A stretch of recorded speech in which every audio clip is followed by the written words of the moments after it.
again!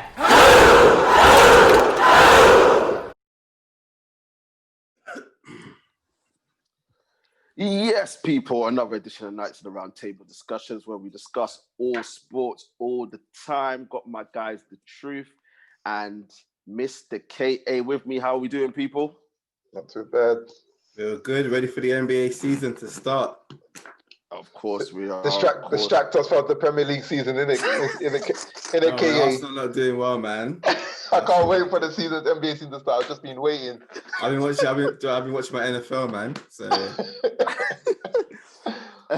now, before we start, as we say all the time, make sure you like, comment, and subscribe to the channel. Get them likes up, get them views up, get the comments up. We want to be interactive. We want to have a conversation with you lot, not just amongst us. And before we get into it, Mr. K has already given that away. We're getting into the NBA. All I need to say before anything is fuck all you dumb United fans talking about my guys, Paul Pogba and Martial. Yeah, because you see when the man them do the business, yeah, that's what happens. Sheffield United or not, because these guys are the same guys wanking over Bruno, playing against like Rochdale and all the rest of it, bro. Don't disrespect my guys. See when Pogba leaves in the summer and then he goes and does bits at either PSG or Real Madrid, it's you lot that I'm blaming, yeah? So you lot can suck yourselves. wow. So anyway, we just lost like 5 views. Freaking hell. Anyway, as you know, I'm the impartial. I'm gonna put a timestamp and be like, start skip to like 2 minutes in.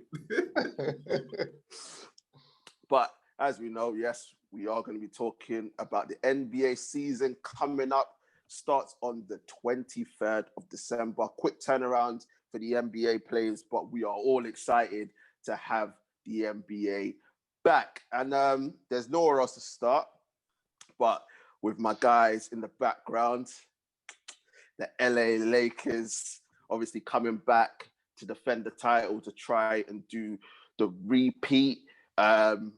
New additions to the squad. We've got Marc Gasol from the Toronto Raptors, Dennis Schroeder. Thank you very much to OKC for him, and Montrezl Harrell, Sixth Man of the Year from the B team in LA. But I want to start with you, Mr. KA. Shock horror. Seeing as all the additions that the Lakers have made, do you believe that with the squad that they have, and obviously having LeBron and AD, that they are again the favorites? Even though, to be fair, not everyone had them the favorites last season. A lot of people had the Clippers. Yeah, but does this make them unanimous favorites for the upcoming season? They are the favorites in my eyes, but I don't know if I could say unanimous, because the NBA season is a long season, and then the playoffs on top of that is a whole nother ball game. So I wouldn't say unanimous, outstanding favorites, but they definitely got better. They had a really good offseason. With the players you mentioned that they've added, it's given them more depth. It's allowed them to be a bit more dynamic with their lineup. With Dennis Schroeder coming in, they've got a natural point guard. They had one in Rondo, but Rondo was also, they had to manage his minutes and obviously possible injuries and stuff. So they've gotten younger as a team. Montrezl Harris, Sixth Man of the Year. What's his name? Sorry. Dennis Schroeder. Yep. AD is hitting his prime. 27, I think he is as well now. So they've gotten younger. I think they've gotten better. They've lost experience in Dwight Howard and McGee and Rondo, but even athleticism and strength, all of that they've lost, and that kind of know-how and that kind of like old man wisdom. But I think what they've replaced them with in Gasol, in Harrell, in Schroeder, I think they've gotten better. As I said, it's allowed them to be more dynamic. AD can play at the 4. He doesn't have to like always be in center. Yeah, they could just do a lot more. And LeBron can kind of, he said he's not going to load manage, but he can rest a bit more because he doesn't have to run the offense all the time. Yeah. We can get into it. There's so much you can talk about that. I think they've gotten better as an overall team. No, I 100% agree with everything that you said. Obviously being a Laker fan, I personally think that the moves that we've done in the off season have been very good moves. I know we lost playoff Rondo, but he is old. Same thing with Dwight.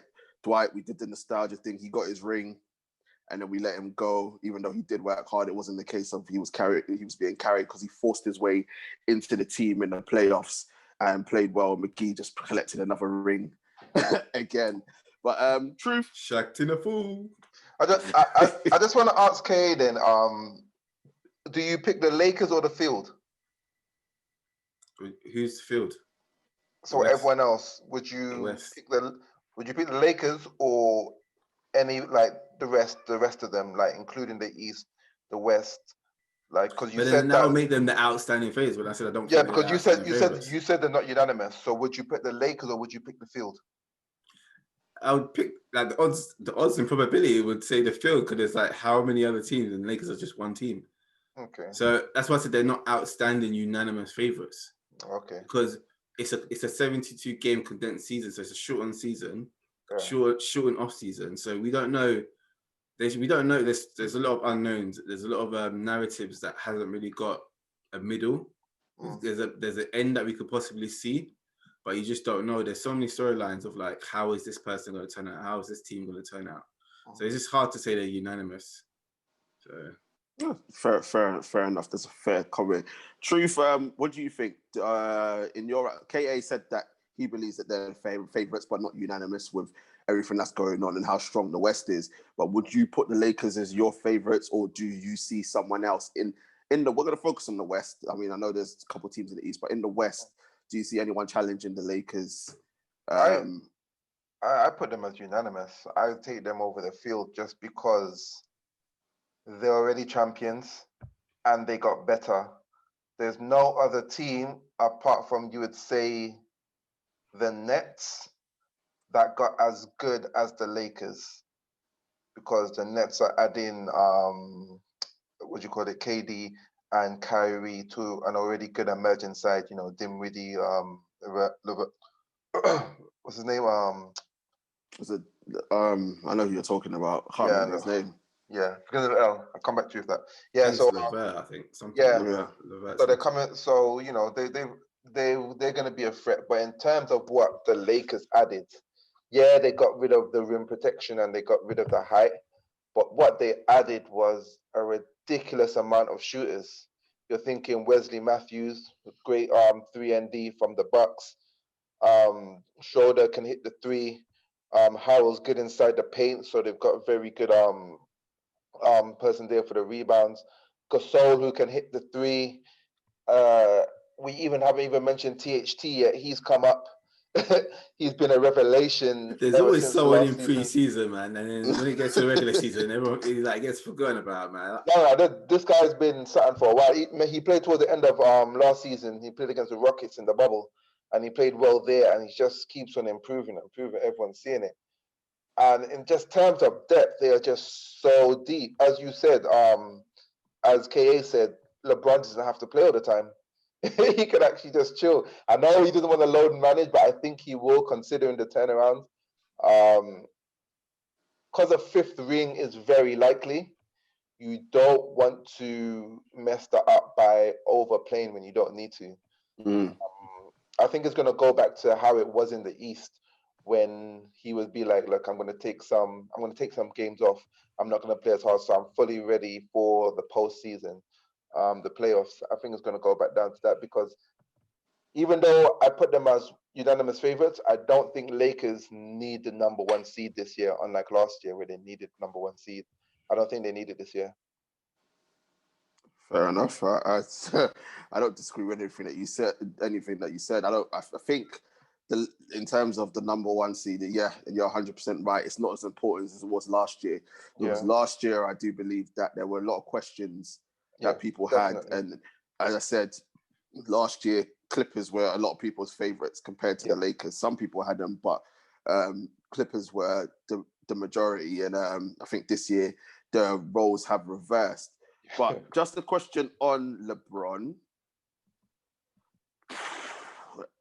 Obviously, Truth alluded to it, the 5th ring.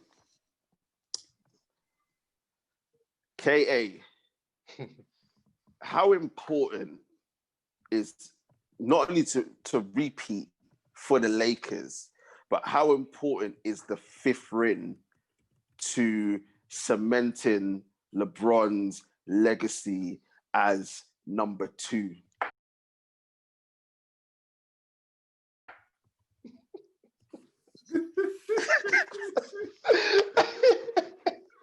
I love the way he dropped that. I knew number 2 was coming. You know? I know it's very important because the more he wins, the more he gives the naysayers less to talk about, and and the more he wins, it will just continue to give him more argument in the MJ GOAT talk. It will give him more scope in the kind of greatest player, and see how long he's been playing for. So it will just do wonders for his legacy.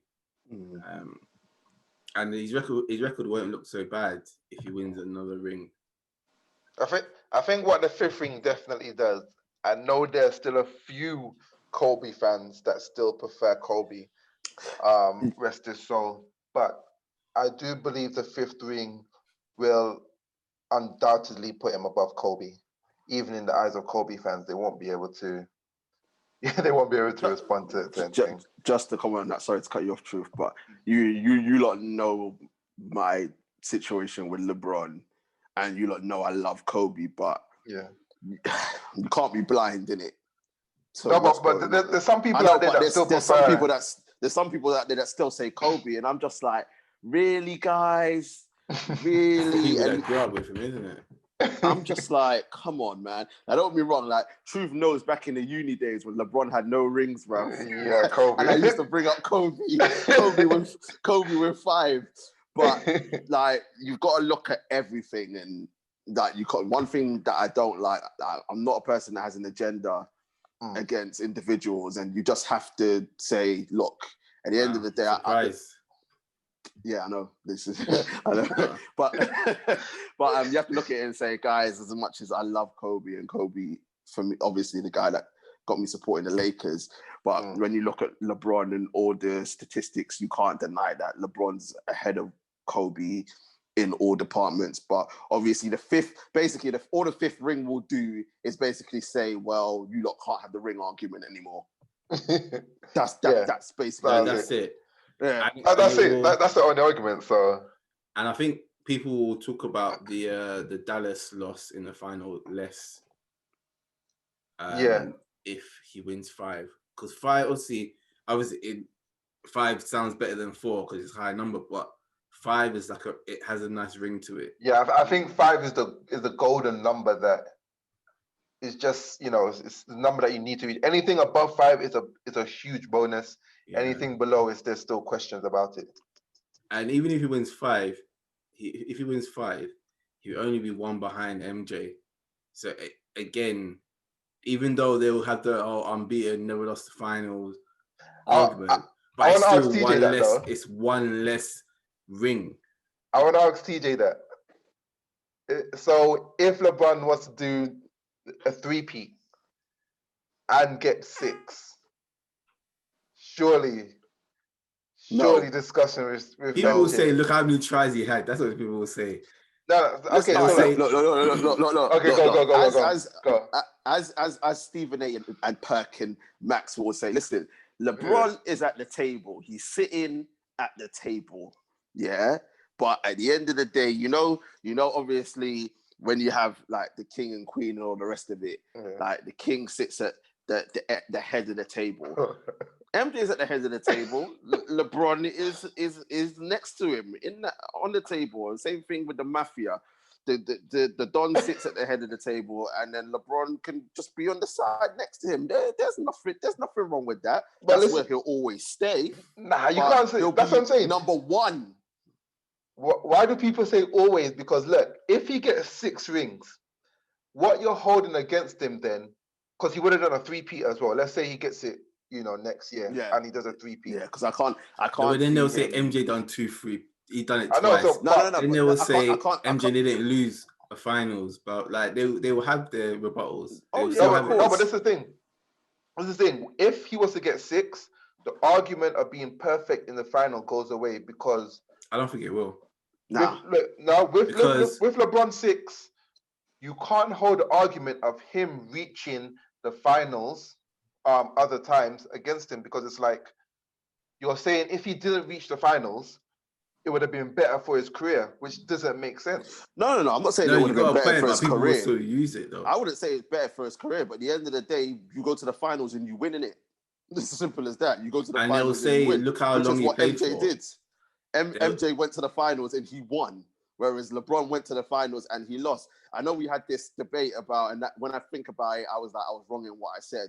Like, I think we had a debate and we was like, is it better to get to the finals and lose than not before and all that? And of course it's better to get to the finals because you give yourself the opportunity to try and win the ring. But unfortunately for LeBron, his problem is, and the reason why, I have many other reasons, but one of the biggest reasons it's a bit of his problem. Have you seen the teams he's been on that he's taken to the finals? I'm sorry. Surely the journey counts for something, because sports is about having the adversity. The fact that MJ decided to retire after his first 3-peat, spouting mental, physical fatigue, we don't know, because of him, we don't know if he would have gone on and done 8 in a row, done 9 in a row. The mental and physical fatigue would have been after the second 3-peat. The first one was, he was tired, but I think the first one was purely because he believed that he had done everything that he needed to do. Like there was nothing for him to prove, because I think after the second one, I think he said it, but I think what was it? After the second one, KA, I know we watched the, what was it called? Dance. Yeah, Last Dance. And I think after the second one, he said he would have gone if it wasn't, he wanted to beat, I think he wanted to be the first one to do the 3-peat or so. I can't remember what he said because it was so long ago. He wanted more though. He wanted more. He saw the records of the others, the Bill Wilson one. He wanted more. He realized afterwards that the 6 wasn't enough for his career, considering how much he did.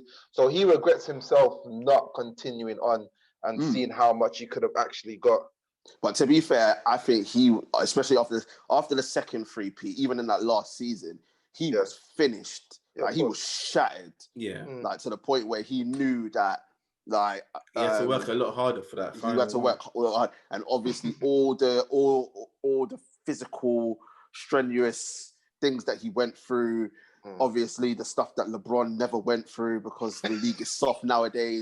Obviously, guys trying to do UFC and WWE moves to try and stop him. What was it called? Jordan rules and all that. Guys trying to elbow man in the throat. LeBron never had a Pippin. LeBron never had a Rodman. He had D-Wade.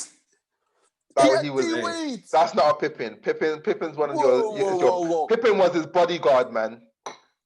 Listen. LeBron had D-Wade, and even with D-Wade, he had to learn. I don't hold the journey against him. I'm sorry, I can't hold the journey against him. I do. What? Especially, listen, you don't lose. MJ would have never lost to a Dallas Mavericks team like that. Never in your life. I take back my statement, when I said that a 5th ring will like quieten down the Dallas talk. He's just proving that it's not. See, they will still have something to say. They will never give him his flowers. I think when he's about to retire and his jerseys going up in the Hall of Fame or something, that's when they'll be like, okay, I think I'll just give it to him. That's when they'll admit. Even when he's an old man and he's talking on ESPN or something or whatever, have his own network. Yeah, he'll probably have his own network, to be fair. Yeah, probably, yeah. That's when Okay, so what if he wants to do the impossible and wants to get a 4-peat? I'm talking about impossibilities now. Look how far I have to go. Listen. If he gets a 4-peat, a conversation has to be had in it. The conversation. This is how impossible we have to go. I know. He'll be playing next to his son, mate, with that 4peat. If he gets a 4peat, I think we'll have to reevaluate. The conversation has to be. Then they'll be like, yeah, Brody Jr. carried him. Listen, it'll be like AD carried him to that fourth ring. Bruv, literally, he'll be in a wheelchair if he ever gets a 4peat, bruv. I'm telling you this from now. The league won't let him, man. The way that's how salty the players in the league will be. I'm telling you. So, sorry, people, we digress. I mean, obviously, I've been saying for ages the GOAT debate needs to be done, but we'll put that to a side for now. But just finally on the Lakers, KA, I'm going to come to you first. How important is it not only for LeBron but AD to repeat? He was the second fiddle in this team, irrespective of what LeBron was saying he was pushing AD and he wanted AD to be number one and to be great. How important is the repeat for the both of them? Obviously, LeBron getting the fifth ring, but AD to cement himself as one of the top three players in the NBA this upcoming season. Yeah, just as what you said, it will cement him as a top player. Like a lot of the rankings have him and LeBron in the top three players. Some having 1 and 2. So I think it will prove a lot to himself. Like all that he went through in New Orleans and like all that he had to do to get himself out to the Lakers. I think he will want to do it for his own self, for his own confidence.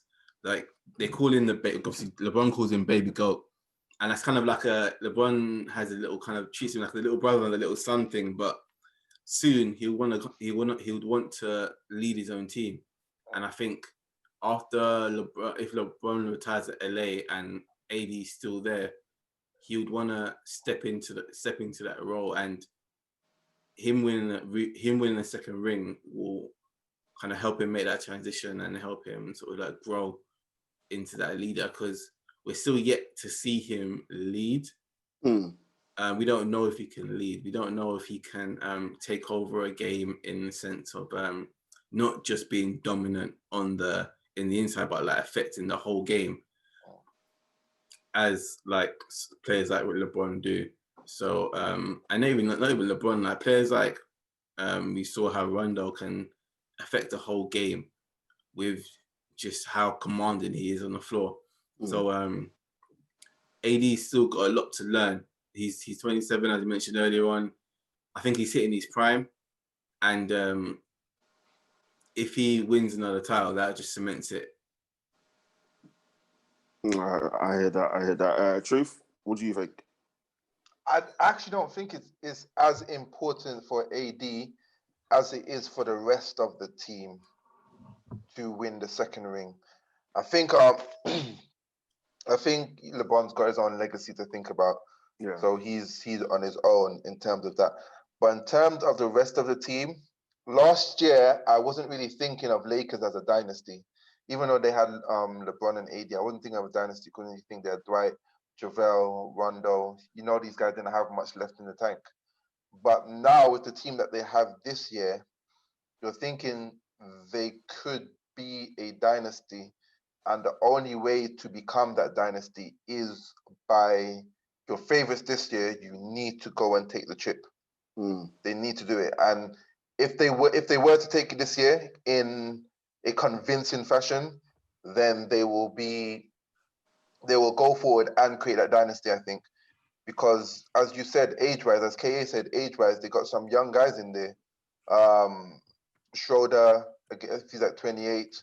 Harold, 28. I know Gasol is old, but he's been good experience. They got THT. He's not that old, you know. I think he's only 31. No, Gasol's like 33, 34. Oh, is he? Yeah. He's actually 35. Oh, 35, wow. Yeah. Well, he's older than I thought. Yeah, THT, which is their up-and-coming young one. And you said AD's 27. So they really have a nice mix there to really start a dynasty. Kuzma, I totally forgot about Kuzma. Everyone forgets about Kuzma. Kuzma. 1 minute he's going to be the next dominant force. the next minute he goes missing, bro. I know, but that's what I'm saying. It's stacked. So it's important for these young guys, especially, to get the ring this year, so they can be like, okay, let's go create the next dynasty, because there's space there. You know, we saw GSW, their time came to an end when KD left. There's a space there now for a dynasty, and Lakers are in perfect position for it. So I think it's more important for the rest of them, not so much important for AD. I think AD can carry, he's got loads of years left to carry. He doesn't have to do it this year. He's only 27, as you said. LeBron took him to 28. You know, Jordan won his first at 28. LeBron won it at 28, you know, learning how to win on his own. So AD's got time to learn how to carry a team. I think it's more important for the rest of the team to create that dynasty for me. Fair enough. And we shall see what happens. Start of the season, obviously, quick turnaround.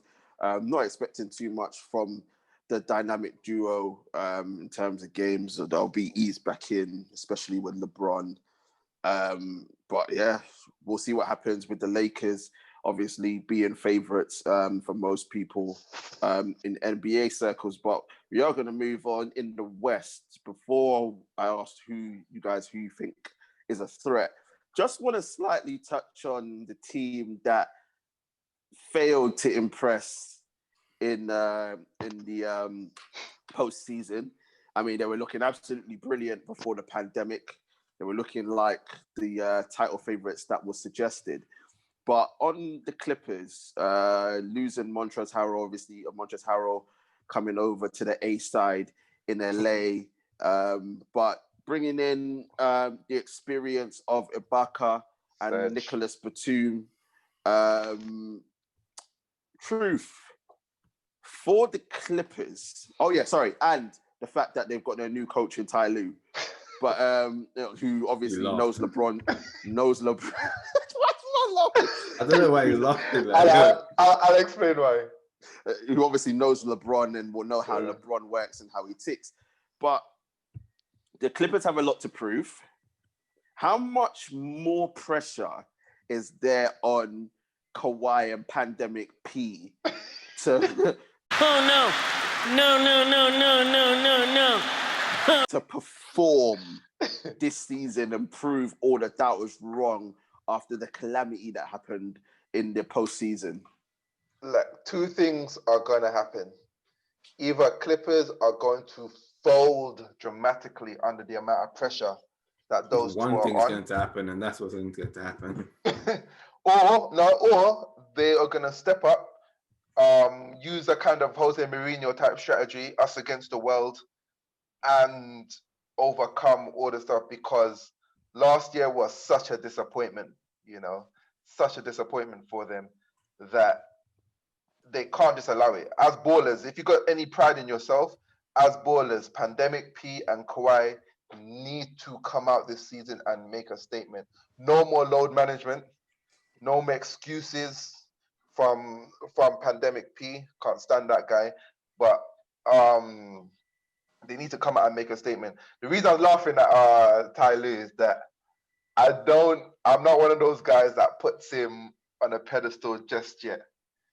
I think he needs to. But has anyone put him on? I don't think anyone is putting him on a pedestal. Yeah, the fact that he was automatically suggested to come in just because he won with LeBron in Cleveland. No, but he was already a part of the team. It made sense. I know, he was already part of the team, but I don't know if he's that tactical. Like, for me, if Doc couldn't do it, I don't know how much Ty Lue is gonna do it. So, we'll see what happens there. So I'm not convinced on Ty Lue, so to put it. I remember the time with Cleveland. And a few of his decisions used to be like it felt too much like LeBron was running that team, and Ty Lue was just there for the ride. But he's got a few more years in the game now, though, and he was the underdog. No, that's what I'm saying. He has to prove himself. He has to go and prove himself for me. I'm not just going to automatically say, oh, they're going to do better because they have Ty Lue. They might do 10 times worse. I haven't been impressed with them in preseason at all. Preseason. I know it's I know it's preseason, but preseason is where you make a statement. Lakers know, as favorites, they have to make a statement.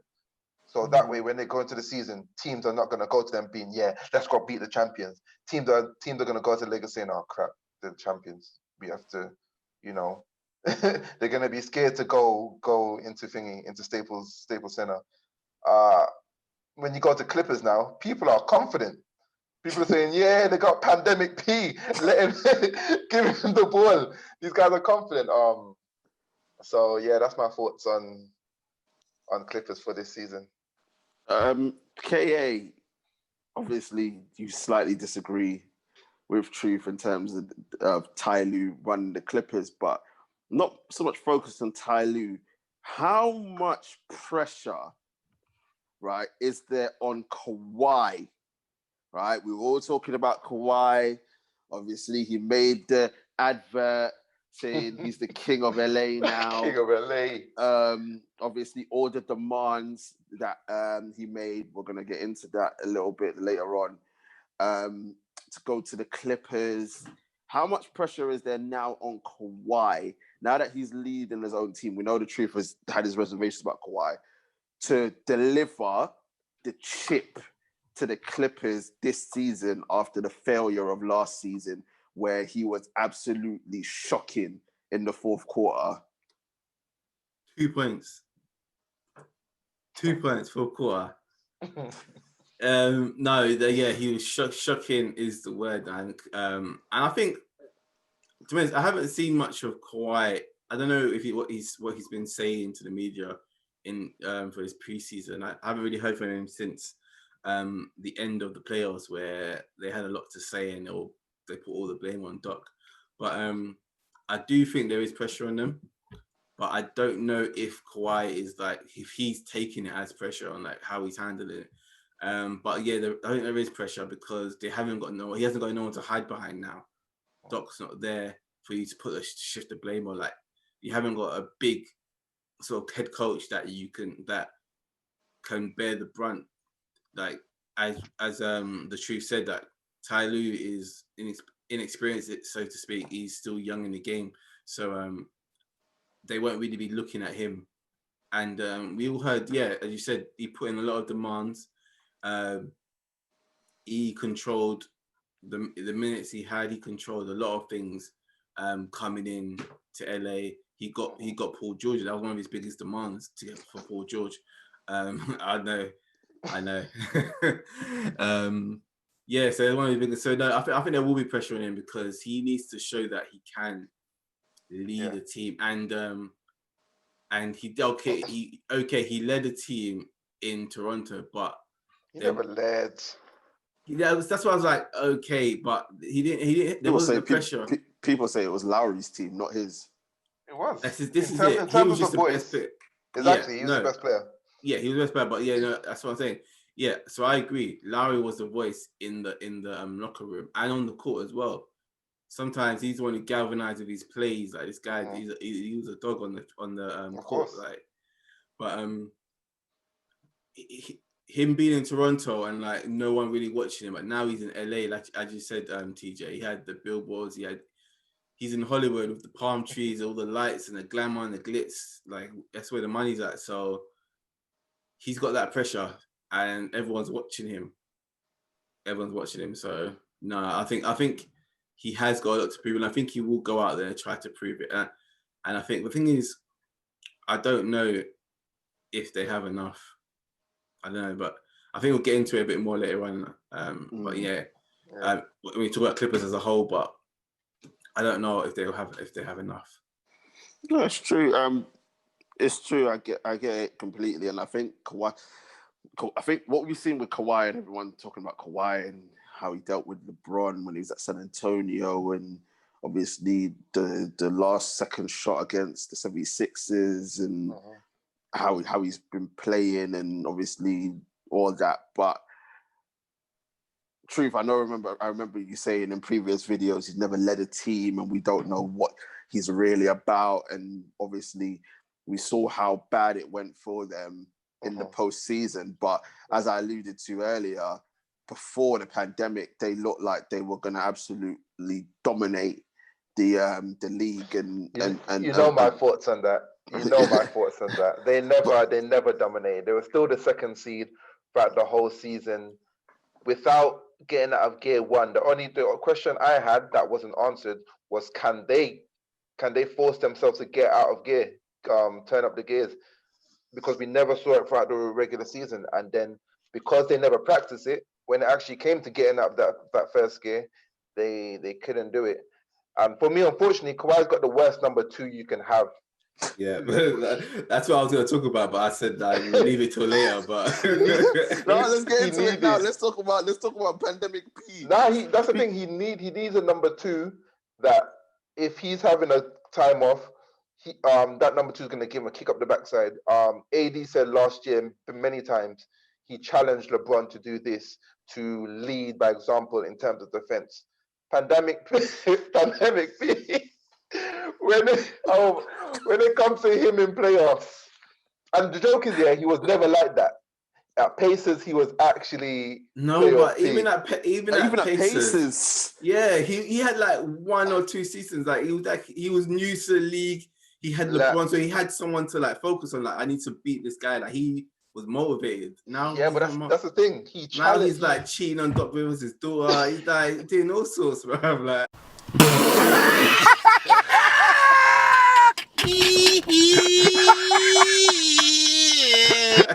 I can't stand this guy. Shall I tell you why? He's off the field antics as well. Poor George just reminds me of somebody. You know those guys in school that never ever blamed them, like took responsibility, always blaming somebody. Oh, I lost my toy, and then they blame someone else instead of blaming. Oh, I was the one that misplaced it. Man, if that person's such an annoying person, like. I can't stand him. And I used to like him so much. Then he started talking. I did as well, man. He started opening his mouth. OKC days, I used to like him. Man. Even when he played for like Team USA and like All-Star game, like I liked him, man. But after a while, you just realize this guy is just a pretender, bro.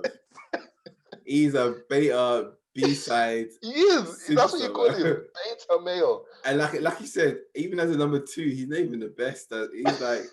Because you can't rely on him. He can regular season he could take over games and he will have his 1 or 2 games where that's when he starts screaming play of P. But then when it comes down to it, and Joe, what's the saddest thing for Clippers? They've given him a new contract and they had to because I know what they gave up to get him. Yeah, they have to make it work. Yeah, they have to make it work. That's just Bro, listen. They've got no assets, man. They've got no future picks. I'm not complaining, innit? Because they've dug a hole for themselves, bro. They have. This is why they are the B side. This is why they're the Amir Khan of LA, bro. This is why Kawhi is smart. Kawhi is saying, I'm not signing that new contract. I'm seeing how things go. I want to be able to jump ship. Once the ship starts sinking. After he's the one who made that demand for... you know, like that. Man's like, I held you to ransom, yeah? And I blackmailed you enough, innit? But I'm not signing yet, bro. Because you see when LeBron retires, yeah, I'm just going to jump ship to the gold and purple. Hey, Kawhi's a snake, you know. He may not talk it. He's one of those people that don't talk, but he's a snake. That man there that move in silence, you know. That man there will sit there and be plotting in the classroom, bro. I'm telling you. Have you heard as well that being investigated? Being investigated. He's been investigated. Yeah. I was gonna. So imagine if he leaves as well and they just get some hefty fine where they can't draft for like the next 5 years or something stupid like that, or they can't trade. I guarantee you, I can see that happening. Because this is last year, he could opt out next year. He's gonna bounce. He's gonna get no trade fee for him. He's just gonna cut. And what? They got pandemic P and then what? I don't even know. And aging Lou Williams and Pat Beverly, bro. They don't even have no young assets, fam. Who do they have? They got Zubac. Zubac, which is I can't even think off the top of my head. I can't even think of any. They got Zubac. That's it. They won't have a good draft pick as well because they made it deep into the playoffs, so they won't get no superstar. I think I've heard till 2026 they have no pick. Real talk. Do you think, yeah, Kawhi set this whole thing up to see the Clippers sing, bro? Man just said, I think so, you know. Give them false hope and bounce. So That is mad. And bounce to LA so LA can win more titles. That is mad, you know. Like, who's the thing? Is it Gilbert? Is it Dan Gilbert? Who's the thing of the Clippers? Well, GM. Jerry West, isn't it? Yeah, the GM. No, I think Jerry West is the president. I think Jerry's the president. He might be the president. Jerry West. Yeah, Jerry West the thingy. Who's the GM? Michael Winger. It's Gilbert, isn't it? I think it is. I've heard that name before. Gilbert's Heat. Gilbert's Heat. So I don't know what I'm talking about. He's that big guy. The big guy that brought them in. Brought them both that's in. Palmer. Stephen Palmer. Yeah, that's it. Marcus guy. Yeah, I'm like, come on, like that. It does like I know in hindsight, but even going forward, you're thinking you gave 2-year deals.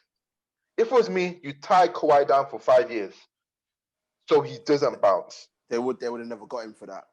Yeah, because superstars don't sign for 5 years like that. Man. Kawhi was like, I'm not going to sign for that. That's why Kawhi. They don't tie themselves down. He wanted the freedom, innit? Of that's to be fair. Even LeBron did that. He only signed for 2 years. He's only extended this season. But why do you give up that much for though? Then you don't give up that much. Because Kawhi was being seen as the heir to the throne. Boy, they got sold a dream, man. That's what happens when you try. That's what happens when you're trying to be the bigger brother without going through the hits and the beats. You're trying to be the bigger brother. Nah, man. I'm telling you, but that's the thing about NBA, man. You make bets on future, man. That's why they have franchise players and all that, man. You make these bets, and sometimes it works out, sometimes it doesn't, man. 100%. I agree with you, Mr. K. 100%. But we don't know. As we say, Kawhi is still one of the top 5 players in the world. They've got Pandemic P, who on his day can be an all-star caliber player. They've got the experience of Serge Ibaka coming to there as well, and Nicholas Batum. So we shall see what happens with the Clippers. They can come good. As I said, before the pandemic, they were going good. Maybe if there's no destruction this season, they can come again. We just don't know. But just wanted to ask you two both. We spoke about the Lakers being the favorites. We spoke about the Clippers probably being, I don't know if you see them as the closest rivals. I personally do. But who else in the West do you lot believe? I know the West is stacked, but I just want one team because we can't talk about all of them. Who else in the West is the one team outside of the 2 LA franchises that you believe will be a threat? And I'm going to throw that to you, True, first. I put Clippers with a host of teams that are going to be around that 2nd to 4th place. So I put Clippers, Nuggets, and I'm probably going to throw Blazers in there because I think they had a good off season. I think they got some good pieces to go around Lillard and McCollum. So I want to throw those 3 teams into there. Nuggets, I think Nuggets, the extra experience would do them very well. So yeah, that's my team in the West. That's going to be up there with them, Nuggets. Okay. No, exactly the same. I would have mentioned those teams. And as he said as well, the West is just stacked. So you can throw a number of honorary mentions in there. You could mention even Dallas with Luka and Porzingis. You could mention even Golden State. They haven't got Clay, but Curry's still He's still big time. I think if Clay, hard. I think if Clay was fit, I'd definitely say the Golden State. 100%. But without Clay, they're not. Yeah, they haven't got enough. They haven't got enough. Sorry, Kay. No, that's it really. Because I don't really have my dark horses though. My dark horses are the Pelicans though. I know they had last year wasn't their best, but when you think that extra experience, still got Zion, they got Ingram, they got Ball. I forgot they got someone Adams else now. in. Yeah, Adams they as got well. Adams in. So I know they lost Holiday. Drew Holiday lost them to Bucks, but I still think they with the extra year experience, they're gonna be in question for a top 8. And don't forget my Spurs. I think this year we'll be back. We're back where? This year we'll be back. We still got a top 4. They just need to click, man. Murray, Aldridge, DeRozan, and Rudy Gay, like that's enough to get top 8. Just they're not clicking. I think the West is too stacked for San Antonio. Me personally, I think once he's back, I think the Mavericks could be the closest challenge to the two. Porzingis, obviously out. I think he's out till February or something like that. That's the reason I didn't put him. That's the reason I didn't put him up there, just because of Porzingis being out for quite a bit. I think once he's back, I think the Mavericks. I agree with the teams that you lot said. The Nuggets, definitely with the extra years experience, obviously getting to the Western Conference Finals, they'll improve. But I think the Mavs, I just like them. Luka and Kristaps, I think those two. Obviously, we saw it against the Clippers. We believe that if Kristaps doesn't get ejected from game 1, they probably win that game. And if he doesn't go out for the rest of the season, we see them beating the Clippers. So I definitely think the Mavs deserve a shout. And obviously, once LeBron retires, Doncic will be coming to the Lakers. But we will watch this. Finally, obviously, KA, what are your prospects for OKC? OKC, they're napping along with me, bro. So it's the future, man. It's the future. Don't sleep on my man like Presti. Just put in the strings. You guys got draft picks for years. Trust the process. That's all I'm saying. That's my new phrase for OKC. Just trust the process. I'm the new Philly sound man. Trust the process, bro. I don't know what you guys are plotting, boy. You guys are plotting. Do you know those people that like the hoard stuff, like trying to save for the end of the world? That's OKC. Just hoarding picks. I was like, freaking hell. Oh dear, man.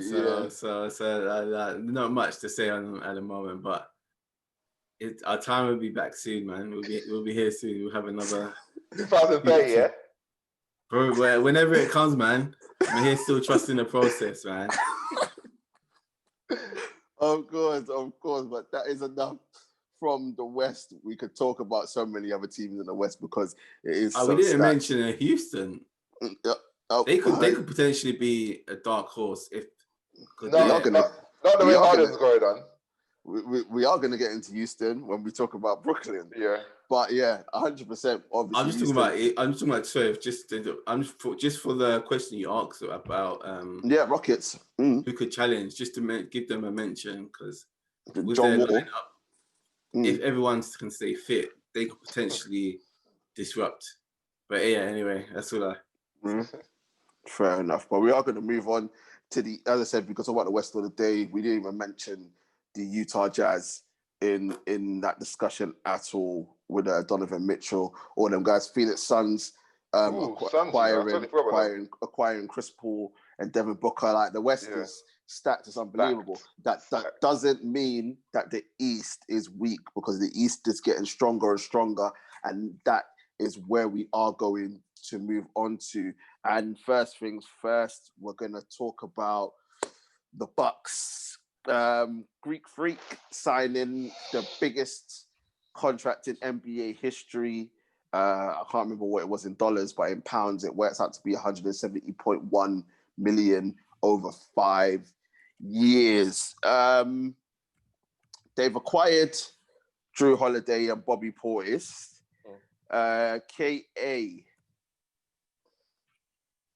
tying down the Greek Freak was probably the biggest thing for the Bucks, but they've now got some shooters around him.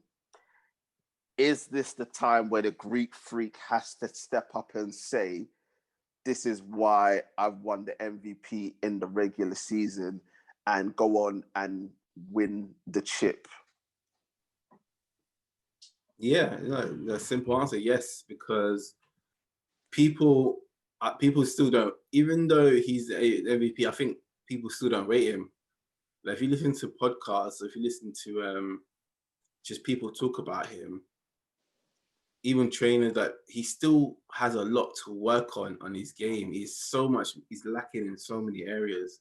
Yeah. Like I heard someone say he can't Eurostep his way to a championship. Like he has to bring more to his game. He can't just like be just head down, charge to the rim, dunk. Yeah. Like regular season, that's good. That will get you to top seed, top two, 3 seeds. But come playoff, when the game slows down, when it's more of a chess game, it's that cliche, when it comes chess, not checkers, and then the floor gets spaced out.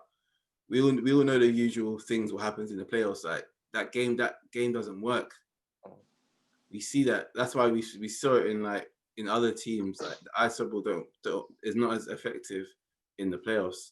Mm-hmm. So and Giannis' version of the ice ball is just head down. As I said, charge the rim, and once in a while pop it out to a few players. So he's got a lot to learn. He's got a lot to still achieve in the NBA, I think. Truth. No, cheers to that, K. Truth.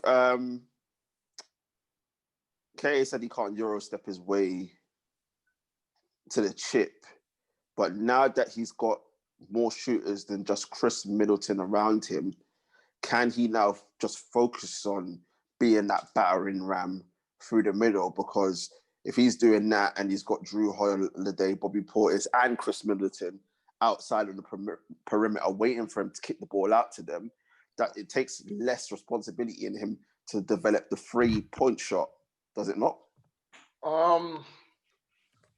What he has done, he did work a little bit on his shooting, but it wasn't enough, as we saw in the playoffs. The problem with Giannis that I saw last season, and it was a surprise for me because I rate him very highly. I thought he was going to be the man to take over. The problem that he has and the team has is that Giannis needs a LeBron or a Kobe to totally take attention away from him. Because as you saw what teams do, ever since that Toronto series 2 years ago, they learn if you wall him off, you will happily give whoever else on the perimeter a 3. That's okay. That's fine with them, because yes, they're good 3-point shooters, but they're not amazing 3-point shooters. They're not Steph Curry. They're not Clay. You know, you take away that point in the game, you take away a whole large part of the Bucks game. And I think what Giannis needs, he's always going to be that player. I think he's a Shaq type of player where he needs someone else. Listen. So yeah, I'll let you finish. Sorry. You said Shaq though, and Giannis in the same conversation, same sentence. No, I said he's that Shaq type of player where he's very dominant in the paint. He's so dominant in there, but he needs other players outside. I wouldn't even say that though, because I wouldn't even say his post game is that developed. You don't think so? Not really. No, not the reason. The reason the reason his post game isn't as developed is because he's actually carrying the ball up the court. Like you see him, he's got his ball in the hand at the 3, and his whole point is to drive in. I don't think he can have the ball in his hand. I know they got Drew Holiday now, who's going to play point guard, but Drew isn't LeBron. No, but this is it. That's what I'm saying. His post game is not developed. Like, look at some of the greats who, if you were to say this is how you play that center role, big fundamentals, Tim Duncan, he cannot do half the stuff that he did. Like he hasn't got the IQ of the great post like players and like on the inside. But, so he hasn't really got a post game. But what I'm saying that he is actually unstoppable when he's charging because he's such a monster. Yeah, that's what I'm saying. He's got that strength and the physicality. But we've seen now, it's been like 2 years now. That's not. It's only getting you so far. But he's only 26, though. But this is my point. My point is that we've seen it for 2 years, but this season is different because they've added more shooters. So it's a case of shooters before that. I don't think the shooters are really going to help that much. Because you're talking about Giannis improving. I think he has to develop that jump shot. I don't know if it was Skip Bayless who said it, or Shannon, but they said if he doesn't develop that jump shot, he's never gonna win a chip. On his own. He's never gonna win it on his own. Yeah, he's never gonna win it if he doesn't develop that jump shot. If he wants to stay with the Bucks and win it primarily on his own, because there's no other superstar there yet. There's stars. Middleton's a star. Brook Lopez, kind of a star. Drew Holiday, kind of a star. Not superstars. So if he's going to win it on his own, he needs to develop that shot. He needs to. It's a must. The thing is, he is determined. We did see some improvement in the last season, and I would only think that he's gone again. Mm-hmm. But I just think that the team around him wasn't good enough, and I think the pieces that the Bucks have acquired in the off season can only help the Greek Freak. And personally, I think he looked at it and said, "Yeah, these pieces can help me," because we all know that Giannis has got that single-minded mentality where he doesn't really want to join up with another superstar. He wants to kind of do it the old-fashioned way, like the likes of Kobe did it, where he wasn't paired with another superstar. He was paired with an all-star caliber player, but not another superstar, and proved that I don't need to do what LeBron done and go and create a super team. I don't need to do what KD done and go and create a super team. I can just try and do it with some all-star caliber pieces and try and do it on his own. That's the mentality he has. He's always been that way. And I don't think that the pieces that he got isn't good enough. It's just a case of, can they come together to go on and be that battering ram and go and win the chip? That's my personal opinion. Do you think people judge him harshly though? when you think that LeBron, I know Kobe won it young. I think he was 22 when he won it. Yeah, Kobe when he won his first, 22, 23. But when you think that Jordan and LeBron won their first title at 27, 28, Greek Freak is only 26. I do think he's got more than enough time. Oh, yeah. I don't think it's championship or bust for him, even in the next, probably for another 1.5 more years. Well, now that he's signed that new deal, I think he's bought himself time, to be honest, signing that new deal. So I don't think it's championship or bust for him next season. I think everyone knows who the favourites are, and I think not even the Bucks are the favourites in the East to a lot of people. Yeah. But what he needs to do is, people want to see a development in his game, but they also want to see him get to at least the conference finals in the East. To basically say, I just want to see him dominating playoffs. I think that's the next step for him because he's done it in the regular season. He has not done it in the playoffs. If he dominates in the playoffs, then we can start putting him on a different level. Of course. K. Bucks. How far did they get this season, in your opinion, leading up to season? How far do you think they get? Oh, so I thought you were saying how far did they get last season. I was trying to remember. I was like quickly just scrolling through my mind. So you're going. So how far do you think they get this season? Oh, I know we haven't seen anyone play, but I haven't really thought about that. It's quite. It's quite because I think they can get to. I think they'll be at a loss if they don't get to at least conference semi-finals, because I think people will see that as a failure at the time, but then I think that in the long run that's acceptable because of the East, and you're gonna have a lot more contenders because you're gonna have the Nets, you're gonna have Miami another year in the game, so another year's experience added to that. Toronto are still contenders, and then you're going to have 76ers there as well with Doc, which you think naturally would improve them. So I think conference semi-finals will be a good season. I mean, I wouldn't be upset if I was a Bucks fan. I wouldn't be upset. Truth, what do you think? I think they need to meet the finals. conference finals. At least, I think semi-finals. You can say that with any superstar.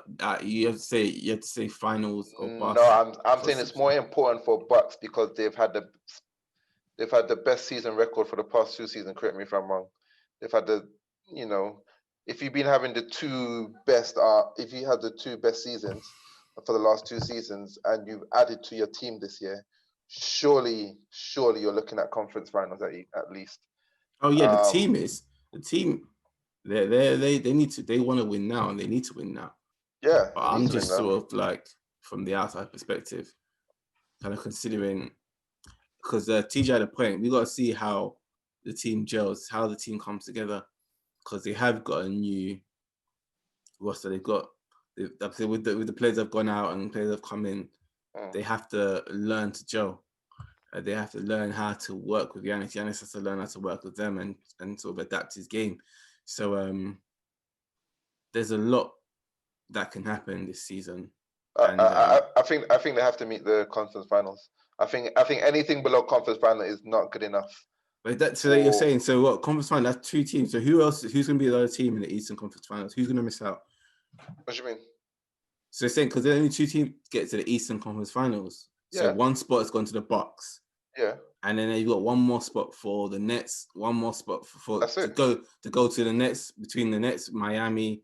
We haven't mentioned Celtics. We haven't mentioned Miami had an off year last year in terms of being in the bubble and having their young players perform at a higher level than they used to.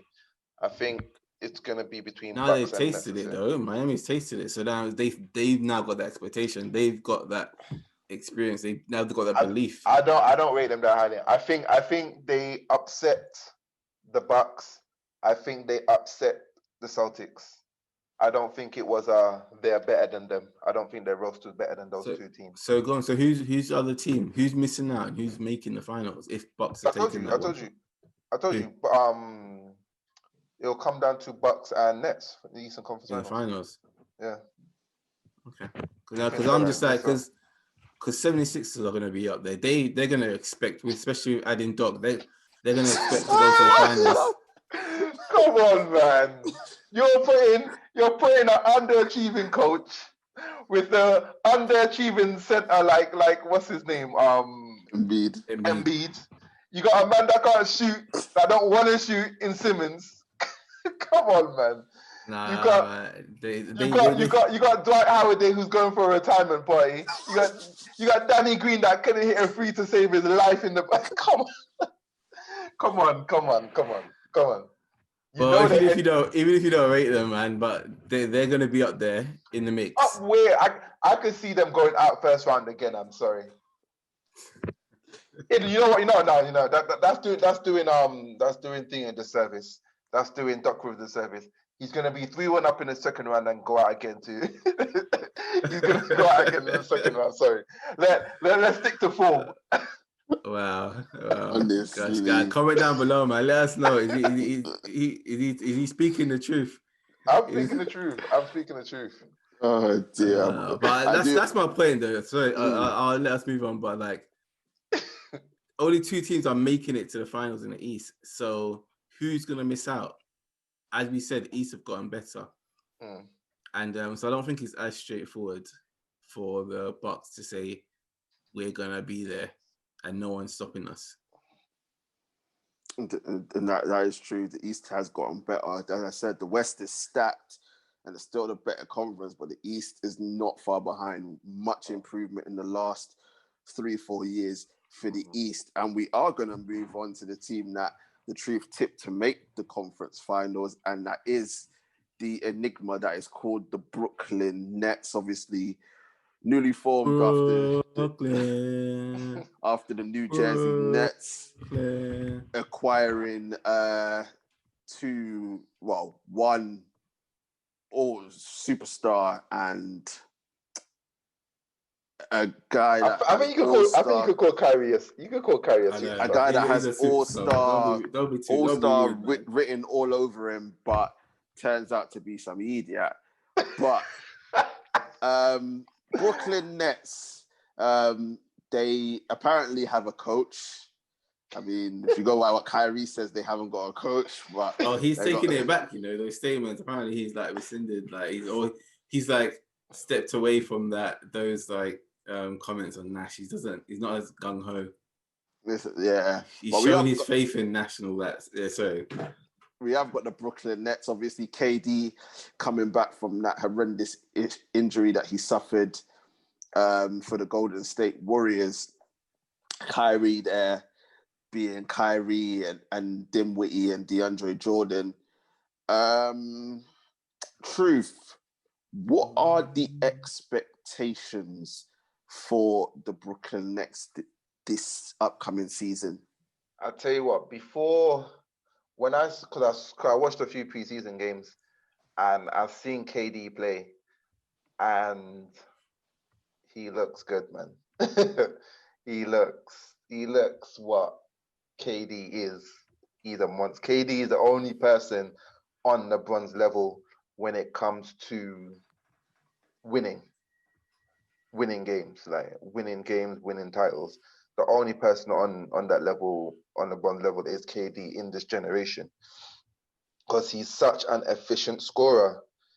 And as Stephen A says, he's 6'11", nearly 7 foot, with a 8 foot and wingspan, with a 7'6" wingspan. He could do it all, man. He could drive. He can hit the perimeter. He could, he's got a good mid range. He can do it all. Probably the best player in the East. So when you have the best player in the East, there's only one place that you need to go, and that's the conference finals. Whether they're tipped to win it all, I think they're a year too early, because they haven't had a deep playoff run before. Those young guys have to get used to it. Karis LeVert, Dinwiddie. I know DeAndre Jordan's experienced, but he hasn't done it. He's had bad memories with Clippers. So Kyrie's Kyrie. We don't know how. As you said, the enigma. We don't know what is going to happen. All of a sudden, Kyrie might just turn on everybody and start cussing everyone out. The team, he might get traded for a certain James Harden. You just never know what's going to happen with that guy. So I think it's a bit too soon for them to be there for the finals, the NBA finals, but conference finals, I can definitely see them making. 100%.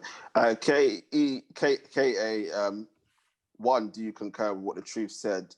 And two, KD coming back from that injury, I know the Truth said in preseason he's looked pretty good, but can we really expect the KD that we saw at your beloved OKC and then Golden State? Can he come back 100% from that? It was his Achilles, right? It was his Achilles, isn't it? Yeah, from Achilles that Achilles injury as well.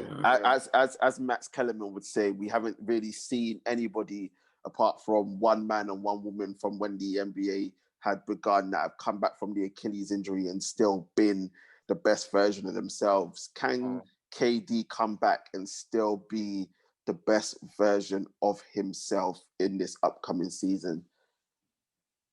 I think he can, but it's going to be a mental challenge to overcome, because we've seen him. He came back with Golden State. He wanted to push himself. He thought he could still do it, and he re-injured himself mid-game. And I think that will, for any human being, that's going to play on your mind.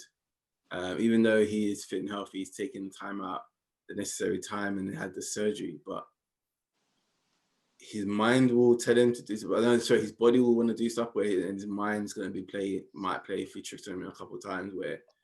But I don't know. I think he still can. He's still young enough. He's still on the right side of 30, 28, 30. I can't remember how old he is. No, he's 31 now, isn't it? Oh, shame, is he? 32, right. Sorry, 32. Really? I didn't know he was that old. I forgot. Because he missed that year, you're like... Yeah, I forgot. I did. Right. Yeah. Wow, okay. No, but he's still in prime years, though, so it doesn't really make that much of a difference. I don't think his game is as explosive as that would make the injury more than it is. I think if someone like a Giannis got a Achilles, that will impact him a lot. I think KD's game is a lot more smoother.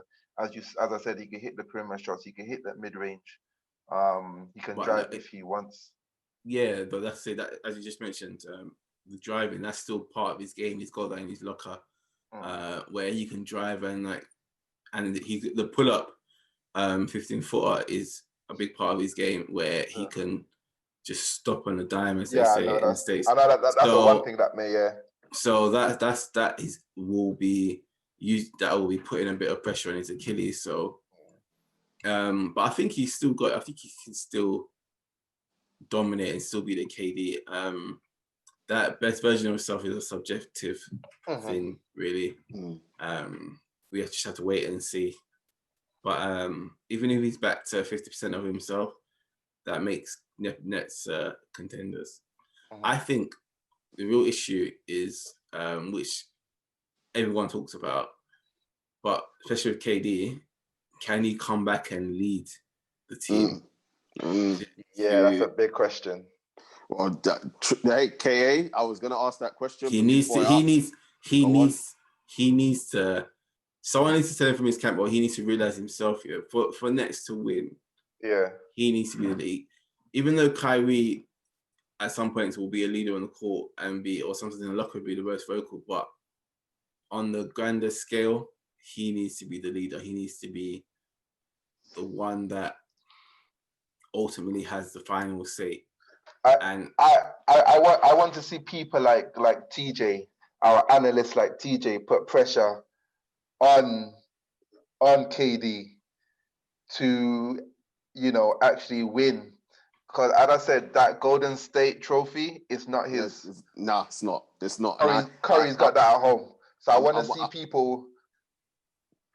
I'm one of those advocates. Like, that's the one thing, and I love KD. And obviously, for me, like, in them years when he was at Golden State, obviously no one was really talking about LeBron. It was all about KD. But as far as I'm concerned, those trophies aren't his. They're Steph Curry's. Because he was the leader. It was his team. It was Steph Curry's team. And obviously we saw in KD's younger years when he was at OKC, he couldn't lead that team to win something. So as far as I'm concerned... Sorry, you said what you just said just now. It's so funny how life works, because he's kind of now in the same situation that he was in OKC. Yep. With Kyrie is the Westbrook, bro. Like, can he control Westbrook on the court? And Westbrook was one of the reasons why he left. He said that he used to take too many shots. Kyrie's gonna want the ball in his hand. Like, can he lead and still play next to a Kyrie and lead that Kyrie? That's way it. Kyrie played next to KD and was able to allow KD to be KD. But we're definitely gonna see. I think this is gonna be the sense. But I said I want the same pressure because, as I said, KD's on the same level as LeBron for me. So I think KD needs to have that pressure from the media, 100%, from the analysts. 100%. I think people got easy on him in the start because of his injury. He's been out for so long. That's fine. But when it like, obviously we're gonna have to see how it plays out with his injury and stuff. Yeah. Because obviously if he goes out for a large chunk of the season, that pressure just automatically gets released because it's just like, all right, cool, he can't come back from it. But if he does play and he does get the Nets into a position where they can try and win, they look good and they're coming like first or second in the East, that pressure has to be applied. You have to have the same amount of energy that we all had for LeBron as we do for KD, because they're on that similar level when it comes to basketball. So as far as I'm concerned, the chips that he's won in Golden State, you can say you've got chips, but you haven't led a team to do that. It was Steph's team. You've now got the Brooklyn Nets. It's not about Kyrie. The Brooklyn Nets didn't want Kyrie. It's because you said you wanted Kyrie with you as to why Kyrie's at the Brooklyn Nets, because the Brooklyn Nets probably didn't want to go anywhere near him. So it's down to you now to go out and win. And as I said, and I think KA said it as well. I think KA said this might be also true. I can't remember that. So it's a season too soon for him. But all right, I'll give him the benefit of the doubt for this season, just so he can, obviously the team needs to adjust and whatnot, but conference finals is the minimum for them. But next season, there is absolutely no excuses for you. Like, you'll have the year where you settled in, you'll have the year to gel, and you'll have the year to see how your Achilles reacts to you playing basketball. Next season is a season where I'm like, no excuses, no nothing. If you don't go on and bring this franchise with a chip, then there's serious questions about your credentials of being at the upper echelons of the NBA. It's as simple as that. He's still upper echelons. Oh no! Obviously he is, but I'm you know what I'm talking about, KA. Like the table, like there's certain tables that you can sit around. Like KD, you can't join certain tables. Like the way how people speak about you, you're not on them tables yet, and you can't join it until you bring the Brooklyn Nets to a cheap. If he had done it with OKC, he'd be sitting at them tables. Exactly. Just one with OKC, he would comfortably at the table, even with just the one at OKC. Exactly. Even if he never won at Golden State, like he probably wouldn't have left OKC. But let's just say he just won one trophy at OKC, he would have been comfortably at that table. No one would have said anything. The fact that there's questions now show how little those trophies mean at Golden State, because he has to go and prove it for me. He has to. He's that good that he has to go and prove it. 100%. But it's not just about KD. As they say, there's no iron team. But we need to talk about a certain individual that's creating all the headlines for the Brooklyn Nets, and that is a certain Kyrie Irving, always being talked about in the media, even though he doesn't want to talk to the media until. Is he still got the blackout going on? He's spoken to the media because he didn't want to be getting them $25,000 fines every time he didn't speak to them. So, but I'm only here because I don't want to get fined. That's it. I'm telling you, but I just want to read something to you lot. That Kyrie said. It's a quote from him. And he basically says, it's really just about how I felt about the mistreatment of certain artists when we get to a certain platform of when we make decisions within our lives to have full control and ownership. Does that mean anything to you lot? Bro, you lost me at artist. I'm like, what artist? I painted Picasso. He about to go perform at the Super Bowl final. I'm like, I was like, art. Like, basically, that's a quote that Kyrie said when he stopped his blackout and addressed the media. And no one knows what he's talking about. I think if you try and decipher it, he's basically saying that he doesn't feel like he gets treated well by the media. And he says whatever he does, he's getting judged way too harshly.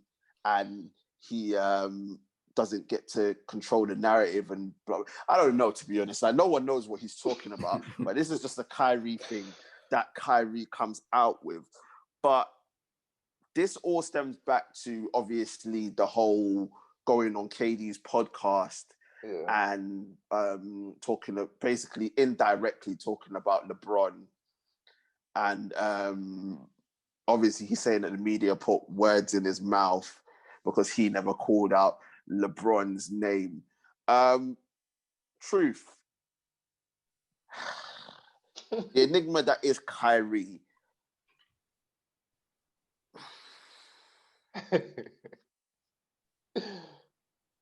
Does he just need to focus on basketball and stop all the nonsense that goes on off the court? You and me both know those man them back in high school or college that had all the talent in the world, but the mentality just was not there. That is Kyrie to a T. He is so talented. I think in terms of watching, I don't think there's anyone I would prefer to watch than Kyrie. His handles are too much. Probably the best whole ball handles in basketball. His handles are dirty. The fact that he does what he does in matches is something.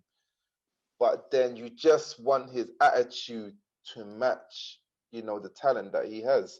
He doesn't need to say all this stuff. He doesn't need to. For me, as a black man, I don't want him to be. I don't want him to be targeted. No, because he's. You know, when people see it, you know, when certain people of other political viewpoints see it. Other race. Now, political viewpoint, because you know you get some black Trump supporters and that. So when you see them, they're just looking at him and be like, yeah, looking another typical idiot, like no substance. I don't want to see that, like, because he's got a responsibility. That's what it is. He's got a responsibility as a top star. If he was a nobody and he was crap, no one would give a damn what he says. But because he's a top star, he needs to be careful with his words, with his opinions. You can't be coming out saying stuff like flat earth. You can't be coming out saying that you that you don't need a coach. You can't be coming out saying this stuff, man. It reflects so badly on you as a person and what you represent. So just go out and just do your talking on the court, man. Stop playing victim. Stop playing victim. Stop this nonsense. You know, it's too much now. It's too much, to be honest. It is too much, and it's a bunch of nonsense, if I'm honest. And it's allowing people to just dislike him, and it detracts from what he can do on the court. Because when he's on the court and he's on form, like, he's one of the best to watch, and he can win games. We've all seen it, and we all know it. KA, Mr. KA, his attitude though, we saw it at the Cavaliers. We saw it at the Celtics. Is Kyrie poison to any franchise that he goes to now? Or can KD rein him in and allow him to be the superstar that he is? Oh, guys, why do I have to answer this question, man? I can't, but KD, I can't talk. I can't. I really have to do my boy KD day, man. Because we all seen how KD got spoke to by Danny Green, man, and there's no smoke without fire, man. So that's all I can say, bro. And all the stuff. KD himself is full of antics and off the court stuff. So just bringing them together, Mr. Volatile, isn't it? KD's burner account, all sorts, like. So, and now they got the platform, the podcast here in Brooklyn. I don't know if I call him poison, but he's got a track record. And he's set a trend, and he's already started and shown it. Yeah. So it's like not much. I don't think anything's going to change. It's just how it is with Kyrie and with KD. I don't think he can. I think he just has to. They both just have to just hope that talent wins out. I think that's what it is. Yeah. They just. I think that's what it is. Yeah. That's what they just have to try and do, man. Just hope that on the day. I agree. My shots drop and yours don't. And clutch. And they're both clutch. So they have the opportunity. They've got the moment. They both can make plays when it counts. No, you're 100% right in what you said there. And they have got pieces around them, because Brooklyn Nets, were right, the two of them didn't do too badly last season. So there are pieces around them that can help them to the promised land and bring them to the chip. But in the event that Kyrie does what he's known for and self-destructs, there is a certain individual in Houston that wants to reunite with KD. And that is the man called James Harden, who is being touted as either going to the Brooklyn Nets or the 76ers. In an ideal world, if Brooklyn could offload everybody apart from KD and Kyrie and bring James Harden into the fold, does that automatically say that, the title is over and done with?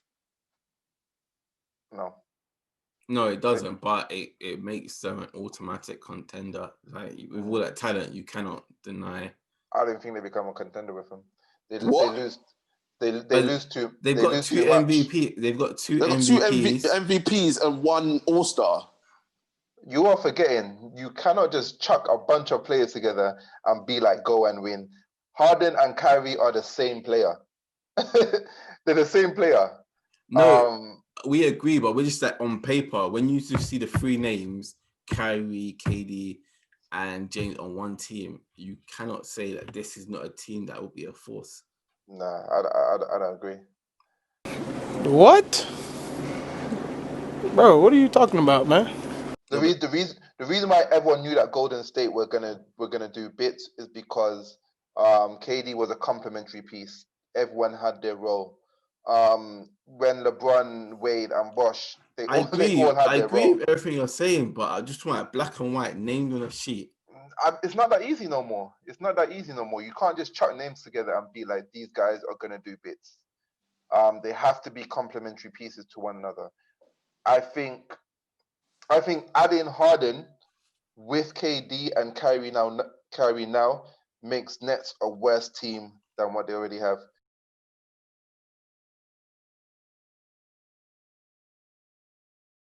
Not only would you have to give up all the complementary pieces they already have, because we're talking about you have to give up Dinwiddie, Levert. I'm talking about a lot. You don't give up a player of Harden's caliber to just get rookies. You need to get a full rack of rookies, and you're gonna need to get some first round picks. So I think it makes them a worse team. Okay, respond to that, please. It does not make them a. I don't necessarily agree. So you're telling me. So the team that Brooklyn Nets got to the playoffs with was minus Kyrie. These players played out of their skin, and this is what Nets were banking their future on. So you either give up Kyrie and more assets, or you give up all of your young core. And just adding Harden to those three that don't complement one another, it's not going to work. It's just not going to work. It didn't work with Rockets. Him and Westbrook were friends, and it still didn't work. So you're going to add someone who's more ball dominant than probably Westbrook in Kyrie with Harden. How is it going to work? No, we're not saying it's going to work. We agree with you. Yeah. But the way that you're saying that, automatically they'll be a worse team. No, they won't be a contender. They won't be a worse team. Listen, if you put Harden with those two, they have to be automatically favorites.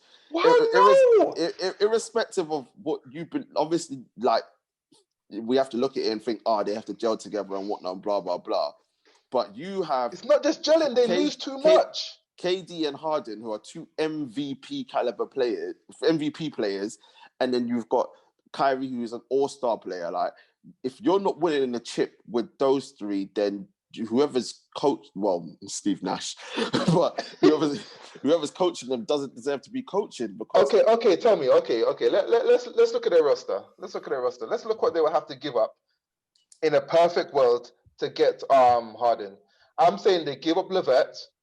They probably have to give up Jarrett Allen, who's probably their only center. DeAndre Jordan can play center, but come on. Dinwiddie, they'll definitely have to give up. Maybe Harris.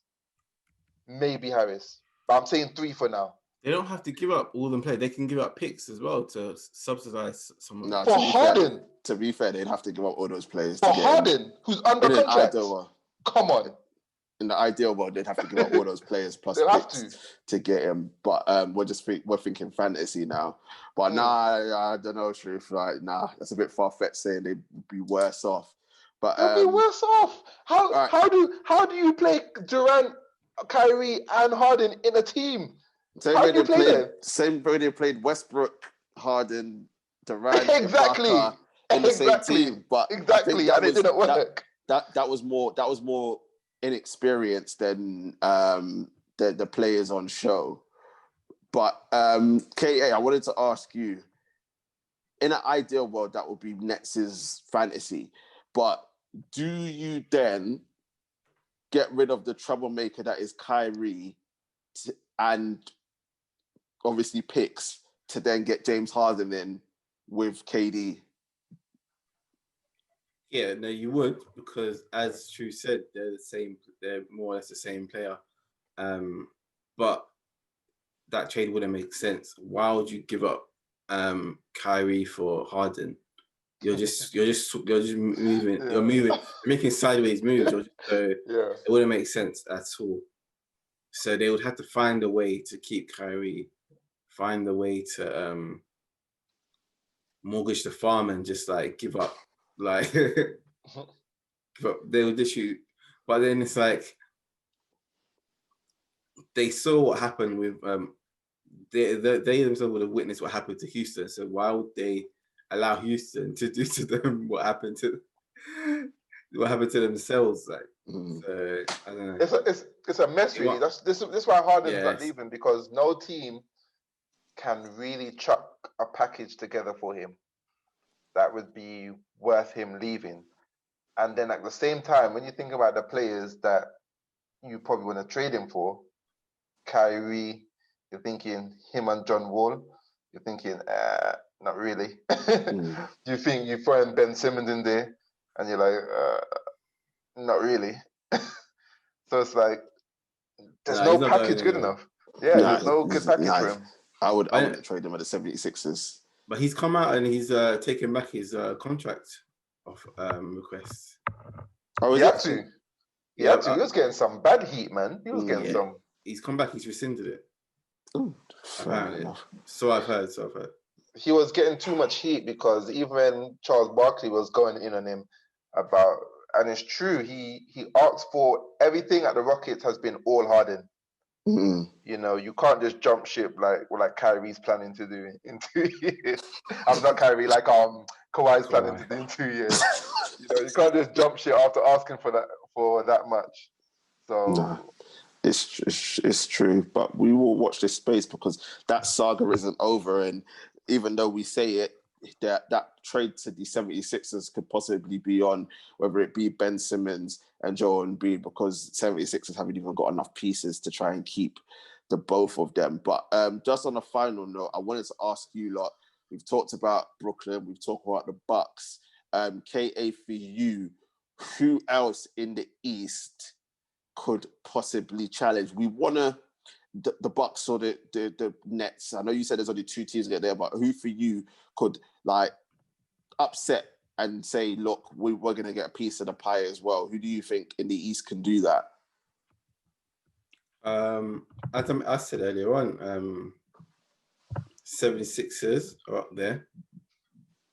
I think Miami could take that next step. I haven't really paid attention to what they've been doing in the preseason, so I'll be. A lot of people have been sleeping on Miami Heat. I don't know if it's a case of they thought it was just a fluke, but a lot of people have been sleeping on them. Yeah, maybe as the truth said, they believe, and as he believes that they overachieved, like they might be 2 years ahead of the game, sort of thing, ahead of their timeline of getting to the finals. So, but I think that the fact that they've gotten there, as I said earlier on, it will help them take that next step because they've tasted what they've tasted, that experience. They've tasted the finals. Their players are going to be back healthy, and even though it's a short preseason, I think that actually works in their favor, where they can still ride off that high of getting to the finals. So I think Miami could be up there. Fair enough. 76ers in Miami from Mr. K. Truth, what do you think? I just think Bucks and Nets are just going to be too far away, more experienced than everyone else. Miami, as I said, it was a good run last year, but I think it was more of them upsetting rather than the norm. They got a good team, but I just don't believe it's enough. I don't believe it's enough. They're still too young. They're still too young.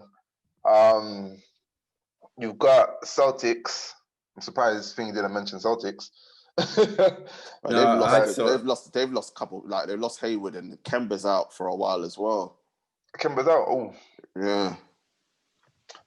So Celtics are a strange one because in Jaylen Brown and Tatum, they've had enough experience now. Like they should be comfortably getting ready for a long playoff run. As you said, they lost Hayward, but Hayward was always injured. Like, he got injured the other day. Man injured his finger. For sure. He's not of a big miss for me. Kemba being out for a while is a huge issue. I think they should have done more in the off season. I didn't like their business really and truly. Who did they add?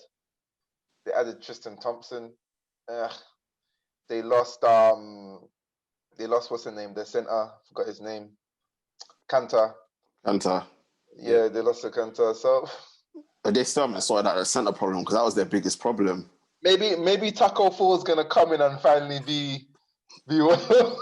Why did you say that? Taco Falls. Hey, it's gonna be his year this year. Oh my gosh. That guy could barely move. But yeah, so I expect Celtic to be number 3. Raptors lost too much. Losing their backer, losing Gasol. I think they lost quite a lot there to keep up with them. Hawks are going to be up there. I think they've done some good business around Trae Young. So, yeah, but I think the only 2 teams, I'm not going to mention 76ers. I think we know what they're going to do. They're not going to surprise nobody. They're just going to be where they always are. You, man. They're going to be where they always are. Second round exit. That's it for them. The only people that's going to challenge the big 2 for me is probably going to be Celtics. Fair enough. You believe it's just Celtics. Me personally, I think the 76ers will come good this year. Personally, I think if Ben Simmons, you gotta be sold the dream, man. You gotta be sold the dream. I'm sorry. We're not even being sold the dream at all, man. It's just Doc will come good, and I think Simmons and Embiid, even though they don't like each other, I think Ben Simmons being fully fit, I think they might do something. I'm not saying they'll get to the conference finals, but I think they may upset the apple cart, and I'm not sleeping on Miami Heat at all with Jimmy Buckets, Bam Adebayo, who's going to be an absolute superstar, and the shooters and Hero. And that I think that I'm not going to sleep on Miami, especially getting to the finals where they got a taste of it, as KA said. 100%. I think that they could upset, but I wouldn't go out. I can't look too far past the Bucks and the Nets getting to the conference finals. But just before we wrap up, just in as short a word as possible, because obviously we're going to have much more time to talk about the NBA. But as a preview, just off right now, looking at the rosters, having a look at the preseason, Mr. KA, who wins the chip for you this season? Lakers. Just say Lakers. Lakers for you, Truth? Lakers in 5. Man's in. How do you call 5? Lakers in 5. Man said Lakers in 5, and personally, it will be a clean sweep for me in terms of saying Lakers, but we shall see how the season unfolds. But that is it for us. I know there's so much more that we could cover in the NBA, but there's only so much time that we have because we all have kids, we all have lives, and we all have jobs. But I want to say thank you very much to my guys, Mr. KA and The Truth. Thank you very much, gentlemen. Man. Peace. Yes. And just before we leave, as we always say, make sure to like, comment, share, and subscribe on the as I always say, man, tell The Truth that he speaks nothing but the opposite of his name. I tell him his name is not the truth. Tell him that he comes out of nonsense, man. People just don't want to hear it because it's truth. You know what you're going to say. The truth hurts. Tell him about 76ers. Tell him about the Brooklyn team. Anyway, guys. Tell him about Doc Rivers and Ty Lue. Yes. Tell him about those two. But yes, people, so much more content feeds come out. We are going to have our pre-Christmas show which probably be about the wrap of the weekend fixtures in the Premier League. And we are going to have an end of year wrap-up show where we're going to try and bring all the sports into one in a special as well. And we're going to try and get all the man them on that one, just like we had on the WWE. We're going to try and get everyone on here so everyone can have their say, because that was probably one of the best ones that we've done so far. But I want to say, have a good day, enjoy yourselves, and just have a good one. Stay safe out there, people. Peace. Wear your face mask.